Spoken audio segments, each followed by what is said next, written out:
There is a disgusting corporate Democrat cover-up the establishment is hiding, and they think we're too stupid to read his paper trail. So imagine losing a small city's worth of vulnerable kids. Most people would lay low. They might find a quiet board position to sit comfortably on and hide from the press for at least a few years. Not Xavier Becerra. He oversaw a massive human rights disaster before brushing off the casualties on a technicality. Now he is confidently asking for a promotion to be the next governor of California. What you were told about the adults in the room fixing the system is completely false. And instead of addressing any of these things confidently and head on, he's using bot farms to attack, harass, and dock independent creators such as yours truly. Xavier Becerra is using bot farms to hide child labor disasters. And I'm going to show you exactly how a pipeline of exploitation was built on his watch and why the establishment is desperate to keep the whole thing quiet. And real quick, I'm Loren Piretra. If you're new here, Willa Piretra is out there somewhere. And we run this pod every single day, completely independent and network free, out of pure principle and an absolute refusal to ever let Katie Miller pass us in subscribers. We are so far ahead, it's not even funny anymore, but we can never be ahead enough, because that is a woman who married Stephen Little Bitch Miller on purpose. So consider every sub, every follow across wherever you listen, Spotify, YouTube, Apple, iHeart.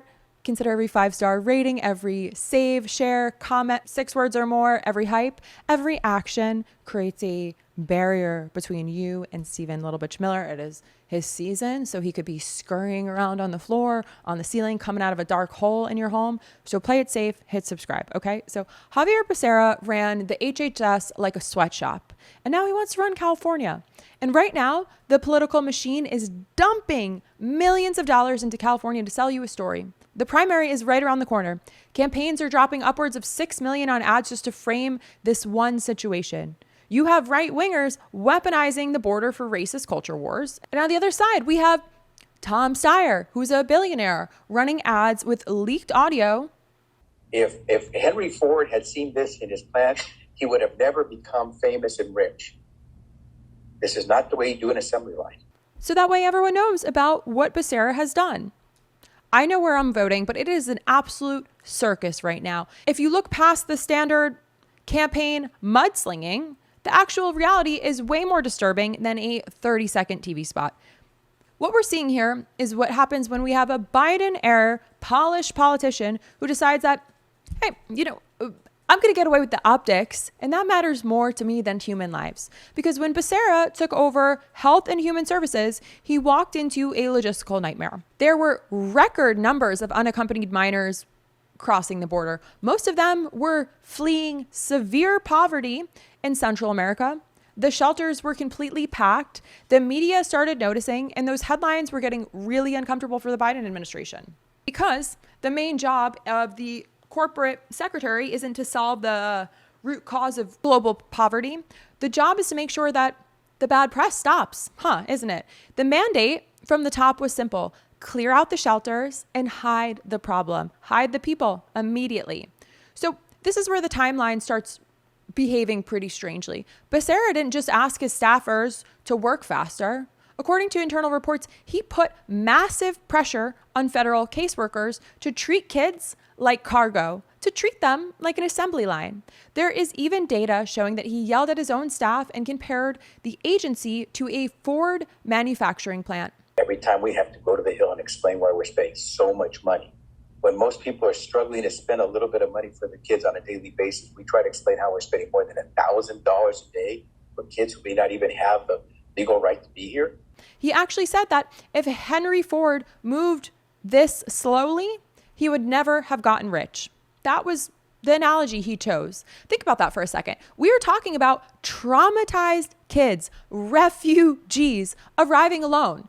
Yet the head of the Health and Human Services is demanding a high-speed factory model to process them. Unsurprisingly, when you demand factory speed from a social welfare agency, the basic safety rules fall apart quick. Whistleblowers inside HHS saw this disaster coming in real time. Staffers noticed that adults coming forward to claim these kids were barely screened. critical protections meant to stop child trafficking were quietly ignored just to keep things moving, to keep his reputation clean. Case managers panicked. They sent reports straight up the chain of command. Those warnings explicitly reached Becerra's desk. They were screaming that these children were being handed over to predators. And what did the leadership do? They kept pushing numbers. The department completely prioritized speed over basic vetting. They successfully pushed roughly 250,000 children into the interior of the county. They patted themselves on the back for emptying shelters, and then they closed their eyes. When I first started this podcast, I remember sitting there thinking, like, what if nobody listens? Seriously, you put your career on hold and you pour so much time and energy and sacrifice into building something, and there's always that little voice in your head wondering if it's ever going to work out. But taking that leap ended up being one of the best decisions I ever made. And if you're starting a business or launching something new, having the right tools behind you makes such a huge difference. That's why Shopify is such a game changer. Shopify is the largest commerce platform behind millions of businesses around the world and 10% of all e-commerce in the US. From huge brands to brand new entrepreneurs just getting started, they give you hundreds of customizable templates so your online store actually looks clean and professional. And Shopify handles everything in one place. We're talking about inventory, payments, analytics, shipping, returns, all of it. Plus, if you ever get stuck, their award-winning 24/7 customer service support is always available to help.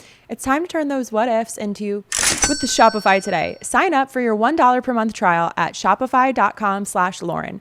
That's Shopify.com/Loren, Loren. Once more, you can go to Shopify.com/Loren, Loren. This is where things really start to go sideways and the real horror begins. Health and Human Services entirely lost contact with 85,000 children. 85,000 children just gone. They didn't just vanish into thin air. The reality is so much colder than that. Becerra's agency handed these kids over to unvetted adults. Then they made a single mandatory phone call a month later. If it went to voicemail, they permanently closed the file. If a phone number changed, they checked a box and moved on. If a terrified kid ignored an unknown number, HHS simply stopped looking. Because the government looked the other way. Those 85,000 kids got pushed into a literal shadow economy. We're talking about 13-year-olds working hazardous overnight shifts in a commercial poultry plant. You had kids cleaning industrial slaughterhouses with toxic chemicals. Teenagers were forced into high-risk roofing crews to pay off massive debts to the exact same people the government handed them to. The individual stories are devastating. Andres Toma was 16 when he fell to his death from a construction site. That was just 3 months after HHS released him. And Tony Padilla is 15, and he can no longer speak after catastrophic fall on a roofing job. Marcos Cox was 13 when a chicken plant machine mangled his arm. This went way beyond one agency. The Labor Department didn't enforce the laws. Corporate executives ignored the underage kids on their factory floors. The political class looked away because cheap labor keeps profit margins high. The most cynical part of all this story is how Becerra defends himself today. When people ask about these kids on debate stages, his response is basically to shrug. Antonio and Tom Steyer using these very lies. They were lies when Trump said them 2 years ago. They're lies today. We protected kids. We did not let them be abused. Those were the employers. But stop lying. The facts are the facts. He literally calls the exploitation of minors under his watch. He washes his hands of the whole thing. His literal excuse is that once the kids left the physical shelters, they were out of his jurisdiction. So whatever happened to them is not his problem.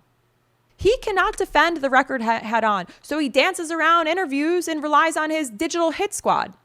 Yeah, let's talk about the digital hit squad. An AI disinformation security company just caught over 3,000 fake accounts cross-posting that are systematically boosting Becerra's campaign and smearing his opponents and smearing anyone who supports them. He is manufacturing a completely fake illusion of a grassroots movement. And sure, there's people who are really backing him.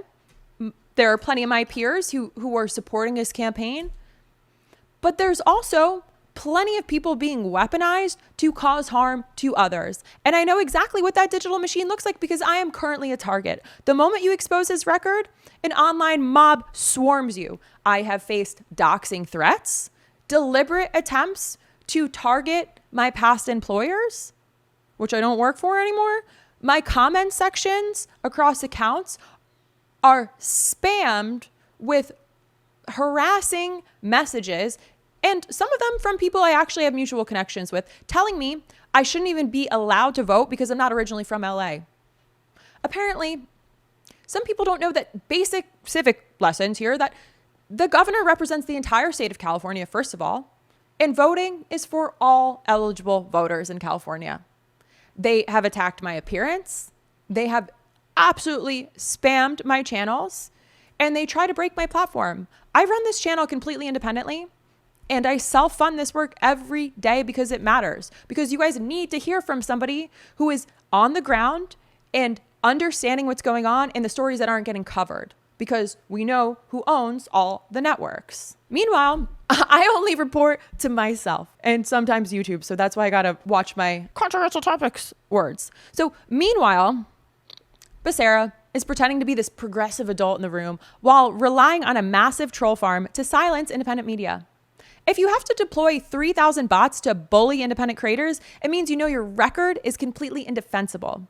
It is honestly diabolical that California forces us into a jungle primary with zero ranked choice voting. We're just left to navigate this mess. So I'm going to be really clear with you all. I am voting for Tom Steyer. Yeah, he's a billionaire and billionaires suck. And we can debate the ethics of whether billionaires should exist for days. I'm with you. They should not. But right now, it's about getting closer to collective liberation versus further from it. And Steyer is actually fighting to tax his own wealth bracket, to fund healthcare, to protect healthcare for Californians, and to really address climate action. And he's also actively investing in the communities I care about and getting ICE out of California. And he wants to put Stephen Miller in prison. We can absolutely work together on that, my guy. So drop a comment below. I want to know what you think. Let me know if you think the politician who ran HHS like a sweatshop belongs anywhere near the governor's mansion. I want to know. I want to hear from you. I want to hear from Republicans. I want to hear from Democrats. I want to hear from everyone. So let me know what you think. I'm going to keep digging in here. It's a big election week in California. Let me know. Be back.